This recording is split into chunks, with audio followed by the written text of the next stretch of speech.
In order for the income to grow actively, you need to understand that your money is in the hands of other people. So, how to make them give you your money? I must say, approach a person, say, do you want to change your money for joy? Of course. And why do I need money? I need joy. People don't need money, people need joy. Well, he'll say yes. How can I please you? Then he will say, what can you do, what can you do? Well, I can dance, I can sing, I also sweat during the day. I mean, I can. I tell him what I can do, what's happening to me. No, he says, your songs, dances are not needed. He asked me how to make me earn 75 times more than I do now. I tell him, well, you have to please. I know how to do it. I say, but I'm not happy about it. But he says, but how can I make sure that I get the money? I say, if you help me earn money, then you will earn money. The more I earn money, the more you will earn. So he has to think about how to make me earn more money. That is, he has already agreed with me. He realized that if he earns me more money, then he will be more. On the one hand, he agreed. Then he ran to the customers. Here it is necessary to always agree on both sides. And then on the third side, these are employees. He realized that he had to start leading people, because the one who leads others has all the money. He realized that if he was just a performer, then he would earn plus or minus there. Well, as all specialists earn a little, there will be no jerks. And if he starts leading, he can lead 3, and then 30, and then 300. That is, more people, plus the turnover of money that these people generate, plus the profit they earn. That is, he began to understand this. That is, it's all about happiness. More money is all about happiness. Those who earn little are just selfish. It's actually, on the contrary, they call themselves spiritual. Complete nonsense. You know, it's like holding a thief. A man stole, runs and shouts, hold the thief. Stop the thief. He stole it himself, he's a thief. That is, all these people who call themselves spiritual because they don't have money, this is complete nonsense. They are the most spiritless. Because spirituality is just bringing happiness to others. This is spirituality, when you help other people, make other people happy. And when you do it, why don't you have any money? That you're not pleasing anyone. He pleases his own, his team, pleases his customers. Therefore, he earns 75 times more. This is a spiritual person sitting, Buddha, look at him. And on the contrary, all these spiritual people say to him, ah, they earn money. This is a spiritless bastard. We are spiritual.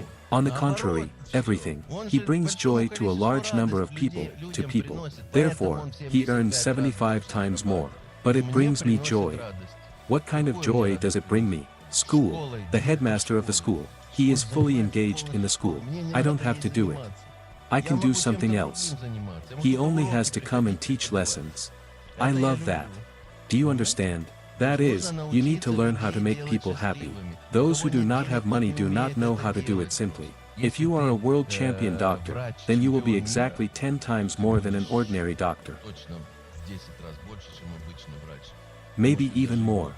That is, if you are an expert, you can earn a lot, but you just need to be one of the best there. Because it's a very highly paid thing. Manager, lead. We must start with the right choice. Don't kid yourself. That is, to understand why, for what in our society they pay more, for what less. If I study football, a champion football player is well paid. If I am archery, also a world champion, they pay poorly. You need to understand this. For the same results. It's not a question of justice. Why would they pay more for lawn tennis? Because the audience is watching more, advertising, that's it all starts. And small tennis is not so visual, but not so many people watch it, so there is no such advertising. Therefore, they don't pay so much. What is the public interest? That is, classical music is a cool thing, but society does not like to listen to it much. Therefore, classical musicians are not very good. But you know, I'll tell you, here I have. I'm doing the best trombone superstars right now. This is the #1 in the world in general in the entire history of the trombone. #1 teacher, trombonist. Here he earns well, but still. But this is classical music, this is a trombone. And I'm also working with one who won the second prize at the Tchaikovsky competition. He doesn't have any money right now, Italian. Zero at all. Because he took a solo career, now COVID, concerts have all been cancelled. You understand, this is a silver medalist at the World Championships. And this trombonist is of the same level, but a blood clot. The trombone is like archery compared to the piano. Therefore, the main thing here is not to deceive yourself. We need this first one, something you love to do very much. I like to play the trombone, not the script. What kind of maximum money can it bring? And we need to find out right now how much the number one in the world gets in this case. Or can you be number one? How much did the top 10 get? How important is money to you? But there are those who have found out about it all and still, no, I don't care. Archery is my love. Just like the trombones for me. I'm not going to play the piano because... Well, thank God for me it's a hobby at all. But if it was a profession for me, I love this instrument and it so happened that I play it. I also don't even go to 100, I don't enter 1,000 there by the level yet. But lived well enough. And if I hadn't been in 1,000 professions in some mass, then I would have lived very badly. It was important for me to live well. Therefore, it is necessary to choose a case where even if you are not an international, not a grandmaster, you still